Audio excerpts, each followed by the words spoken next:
రైతులకు ఇది అదిరిపోయే శుభవార్త అని చెప్పుకోవచ్చు.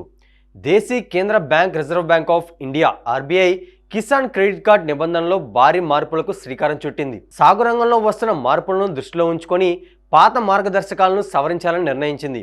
ఈ మేరకు కొత్త ముసాయిదా పత్రాన్ని విడుదల చేస్తూ పలు కీలక ప్రతిపాదనలు చేసింది. దేశవ్యాప్తంగా ఉన్న రైతులందరికీ రుణ సదుపాయం సులభంగా అందాలనేది ఈ నిర్ణయం వెనుక ఉన్న ప్రధాన ఉద్దేశం. ఈ కొత్త ప్రతిపాదనల ప్రకారం రుణ కాలపరిమితిని 6 సంవత్సరాలకు పెంచనున్నారు. గతంలో పంట కాలంలో సంబంధం లేకుండా ఉన్న గడువును ఇప్పుడు రైతులకు అనుకూలంగా మార్చారు. ముఖ్యంగా ఎక్కువ కాలం పట్టే పంటలు వేసేవారికి ఈ నిర్ణయం ఎంతో ఊరటనిస్తుంది. దీనివల్ల రైతులు తమ రుణాలను చెల్లించేందుకు తగిన సమయం దొరుకుతుంది. అప్పుల బాధ నుండి ఉపశమనం పొందే అవకాశం కలుగుతుంది. పంట కాలాల విషయంలో ఆర్బీఐ ఒక స్పష్టమైన ప్రామాణికతను తీసుకువచ్చింది.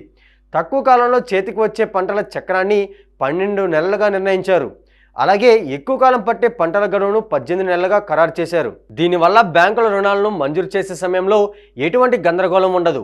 రీపేమెంట్ షెడ్యూల్స్ కూడా ఒకే పద్ధతిలో సాగేలా ఈ మార్పులు దోహదపడతాయి. సాగులో ఆధునిక సాంకేతికను ప్రోత్సహించేందుకు ఆర్బీఐ పెద్దపీట వేసింది. ఇకపై మట్టి పరీక్షలు, వాతావరణ సమాచారం పొందేందుకు అయ్యే ఖర్చులను కూడా కేసీసీ పరిధిలోకి చేర్చారు. ఆర్గానిక్ సర్టిఫికేషన్ పొందేందుకు రైతులు చేసే ఖర్చులను కూడా రుణం కింద పొందవచ్చు. వ్యవసాయ పరికరాల నిర్వహణ కోసం కేటాయించే 20% అదనపు నిధుల నుండి వీటిని భరించవచ్చు. ఇది రైతులకు సాంకేతికతపై అవగాహన పెంచుతుంది. పంట సాగుకు అయ్యే వాస్తవ ఖర్చు ఆధారంగానే రుణ పరిమితిని నిర్ణయించాలని బ్యాంకింగ్ సంస్థలకు సూచించారు. ప్రతి పంటకు విడివిడిగా ఉండే ఆర్థిక స్థాయిని పరిగణలోకి తీసుకొని డ్రాయింగ్ లిమిట్లను సర్దుబాటు చేస్తారు. దీనివల్ల రైతులకు అవసరమైన మేరకే డబ్బులు అందుతాయి.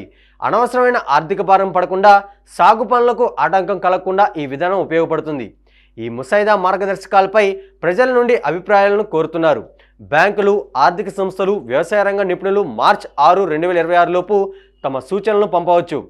అందరి అభిప్రాయాలను పరిగణలోకి తీసుకున్న తర్వాతే తుది నిబంధనలు ఖరారవుతాయి. ఈ ప్రక్రియలో పారదర్శకతను పెంచేందుకు ఆర్బీఐ గడువును కూడా నిర్ణయించింది. సామాన్యులు కూడా తమ సలహాలను ఈ సందర్భంగా తెలియజేయవచ్చు. గవర్నర్ సంజయ్ మల్హోత్రా ఫిబ్రవరిలో జరిగిన మానిటరీ పాలసీ సమావేశంలో ఈ మార్పుల గురించి ముందే సూచించారు. గ్రామీణ ఆర్థిక వ్యవస్థను బలోపేతం చేయడమే లక్ష్యంగా ఈ చర్యలు చేపడుతున్నట్టు తెలిపారు. కేసీసీ పథకాన్ని మరింత ఆధునికీకరించి రైతులకు అండగా నిలవాలని ఆర్బీఐ భావిస్తుంది. గతంలో ఎదురైన లోటుపాట్లను సరిదిద్దుతూ ఈ కొత్త మార్గదర్శకాలను సిద్ధం చేశారు. ఈ మార్పులు అమల్లోకి వస్తే వ్యవసాయ రంగంలో రుణ పంపిణీ వ్యవస్థ సమూలంగా మారుతుంది. రైతులకు బ్యాంకుల నుండి అందే సాయం మరింత పక్కాగా ఉంటుంది. వడ్డీ భారం తగ్గడమే కాకుండా సాంకేతిక సాగు వైపు అడుగులు పడతాయి. ఈ ప్రతిపాదనలు సాగు రంగానికి కొత్త దిశను చూపుతాయని భావించవచ్చు.